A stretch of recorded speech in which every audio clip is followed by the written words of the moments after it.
Good morning, students. I hope you all are fine and safe at your home. So, till now, we have discussed means of transport and communication. Only last topic is left, that is international trade and tourism. So, today we will discuss international trade and tourism. So, let us see.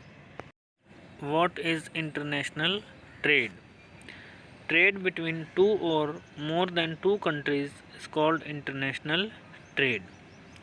It may take place through sea, air, or land routes. Advancement of international trade of a country is an index to its economic prosperity. किसी भी country का international trade कितना flourish है, ये क्या करता है, उसकी इकोनॉमिक प्रॉस्पेरिटी को इंडिकेट करता है. It is therefore considered the economic barometer for a country. इसलिए इंटरनेशनल ट्रेड को किसी भी कंट्री की इकोनॉमिक प्रॉस्पेरिटी को मेज़र करने वाला एक इंस्ट्रूमेंट बैरोमीटर कंसीडर किया जाता है. ठीक है. There are two important aspect of international trade, export and import. Export क्या होता है? जब हमारी कंट्री में हमारी नीड को फुलफ़िल करने के बाद जो सरप्लस प्रोडक्ट्स होते हैं उनको हम दूसरी कंट्री को क्या करते हैं, सेल करते हैं, उसको हम क्या बोलते हैं, export. When the goods are send to other country for sale it is called as export. ठीक वैसे ही कोई भी कंट्री सेल्फ सफिशिएंट नहीं होती है. अपनी बहुत सारी रिक्वायरमेंट के लिए, बहुत सारे गुड्स एंड सर्विसेज के लिए वो फॉरेन कंट्रीज़ पे डिपेंड करती है. तो जब हम दूसरी कंट्री से किसी गुड्स या सर्विसेज को क्या करते हैं, रिसीव करते हैं, उसको हम क्या बोलते हैं, import. When the goods come from other country to be sold in India it is called import. So there are two important aspect of international trade, import and export. अब बात करते हैं बैलेंस ऑफ पेमेंट या balance of trade. जो import और export का difference होता है ना, उसको हम क्या बोलते हैं, बैलेंस ऑफ ट्रेड. यानी जैसे हमारी कंट्री में क्या है, एक्सपोर्ट ज़्यादा है, यानी हम चीज़ों को ज़्यादा बाहर भेज रहे हैं, तो उससे हमारी इनकम क्या होगी, ज़्यादा होगी. दूसरी तरफ हमारा इंपोर्ट जो है वो क्या है, कम है. ठीक है. तो इससे क्या होगा, हमारी कंट्री को प्रॉफिट होगा. ठीक है. तो अगर एक्सपोर्ट आपका इंपोर्ट को एक्सीड करता है तो उसको हम क्या बोलते हैं, फेवरेबल बैलेंस ऑफ ट्रेड. क्योंकि हमारी कंट्री के लिए क्या है, अच्छी बात है कि हमारी इनकम ज़्यादा है और हमारे एक्सपेंडिचर कम है, तो उससे हमारी क्या होती है, इकोनॉमिक्स प्रॉस्पेरिटी इंक्रीज़ होती है.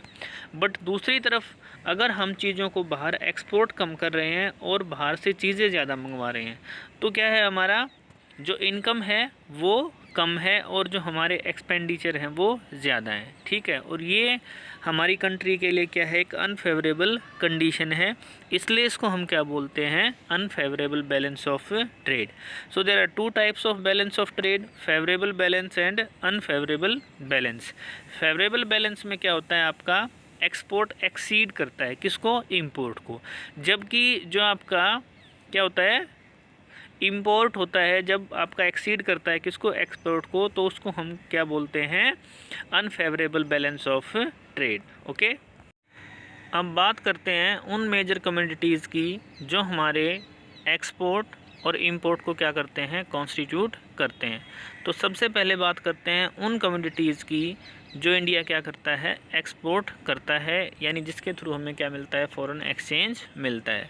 तो इसके अंदर कौन कौन सी कम्युनिटीज़ इंक्लूड हैं. सबसे पहले है agriculture and allied products. India की जो इकोनॉमी वो क्या है, एक एग्रीकल्चर इकोनॉमी है. काफ़ी हद तक हमारी जो पॉपुलेशन है वो किस पे डिपेंड करती है, एग्रीकल्चर पे डिपेंड करती है. तो हम क्या करते हैं, एग्रीकल्चर, उससे जो अलाइड प्रोडक्ट्स हैं उनको क्या करते हैं, एक्सपोर्ट करते हैं, उससे फॉरेन एक्सचेंज अर्न करते हैं. इसके बाद और हैं मिनरल्स हैं, जैसे आपकी आयरन ओर है, उसको हम क्या करते हैं, बाहर की कंट्रीज़ में सेंड करते हैं. इसके अलावा बाकी जो मिनरल्स आपके इंडस्ट्रियल डेवलपमेंट के लिए इम्पोर्टेंट है उसको भी हम क्या करते हैं, एक्सपोर्ट करते हैं. क्योंकि जो मोस्टली मिनरल्स होते हैं उसको हम अपनी कंट्री में यूटिलाइज़ नहीं कर पाते, क्योंकि यहाँ पे इंडस्ट्रियलाइजेशन इतना ज़्यादा नहीं है. क्यों नहीं है, क्योंकि India is a developing country and we do not have sufficient capital to set up number of industries in our country.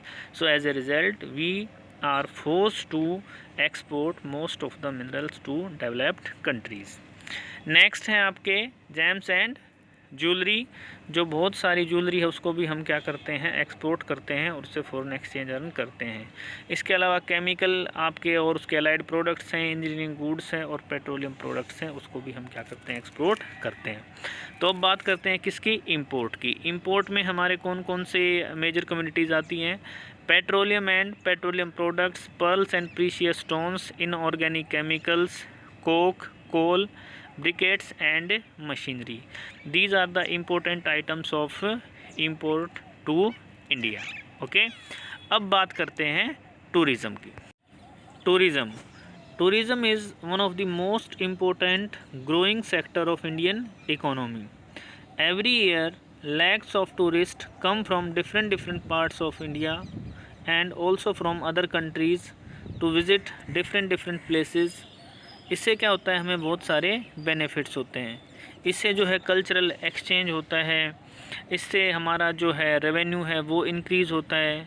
इससे जो है जो रिसेंटली जैसे आपकी रिसर्च हुई है मेडिकल फील्ड के अंदर या और फील्ड्स के अंदर, उनको भी हमें क्या है, जानने का मौका मिलता है। तो बात करेंगे टूरिज़्म की और टूरिज़्म की इम्पोर्टेंस की, जो हमारी इंडियन इकोनॉमी के लिए है।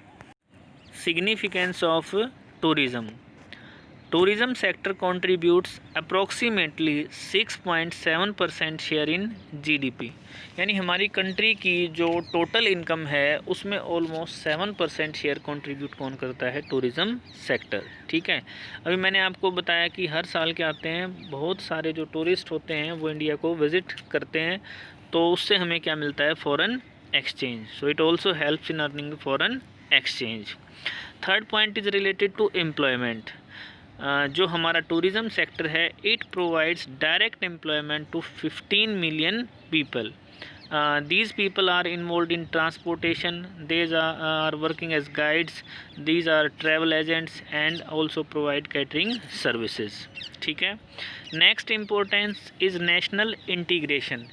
जब हमारी समर वैकेशन होती है, विंटर वैकेशन होती है, तो हम क्या करते हैं, अपनी कंट्री के अलग अलग पार्ट्स को विज़िट करते हैं। इससे हमें एक दूसरे के कल्चर को जानने का भी मौका मिलता है, हम एक दूसरे के साथ क्या होते हैं, जुड़ते हैं। तो हम क्या कह सकते हैं कि जो टूरिज़्म है it also promotes national integration, ये देश के लोगों को एक दूसरे के साथ इंटीग्रेट करता है, जोड़ता है। ठीक है, next it provide support to cottage and handicraft industry. जब भी हम किसी हिल स्टेशन पे जाते हैं या किसी ऐसी जगह पे जाते हैं जहाँ पे क्या है, कॉटेज इंडस्ट्रीज़ होती हैं, तो ऑब्वियसली हम अपने नियर एंड डियर्स के लिए बहुत सारी चीज़ों को वहाँ से परचेज़ करते हैं। तो इससे क्या होता है, जो लोकल पीपल इन्वॉल्व होते हैं कॉटेज और हैंडीक्राफ्ट इंडस्ट्री के अंदर, उनको एक सपोर्ट मिलता है, हम उनकी चीज़ों को परचेज़ करते हैं, तो वो इनक्रेज होते हैं ज़्यादा प्रोडक्शन करने के लिए, और उनको इनके साथ साथ उनकी सोर्स ऑफ अर्निंग भी इंक्रीज़ होती है। ठीक है, इट प्रोमोट्स फ्रेंडली रिलेशंस। अब हमारी कंट्री के टूरिस्ट बाहर जाते हैं, बाहर के टूरिस्ट हमारी कंट्री को विजिट करते हैं, तो ग्लोबलाइजेशन के टाइम में क्या है, एक तरह से एक दूसरे के साथ ये फ्रेंडली रिलेशन प्रोमोट करने में भी टूरिज़्म हमारी क्या करता है, हेल्प करता है। ठीक है, next importance is it promotes hotel industry. बिल्कुल, जब हम क्या करते हैं, अलग अलग जगह पे जाते हैं तो होटल वगैरह को यूज़ करते हैं रेजिडेंस के लिए, रहने के लिए, तो होटल इंडस्ट्री को भी इसने काफ़ी प्रमोट किया है। Next infrastructural development. टूरिज़्म के लिए रोड्स, होटल्स, एमिनिटीज़ को क्या करना पड़ता है, प्रमोट करना पड़ता है, तो इन चीज़ों को भी इसने प्रमोट किया है। ठीक है, तो बेटा ये था हमारा आज का टॉपिक। आज हमने इंटरनेशनल ट्रेड और टूरिज़्म को क्या किया, स्टडी किया है। Now we have completed the geography. From Monday we'll start last chapter of democratic politics, and the name of the chapter is outcomes of democracy. So for today, thank you very much. Have a nice day.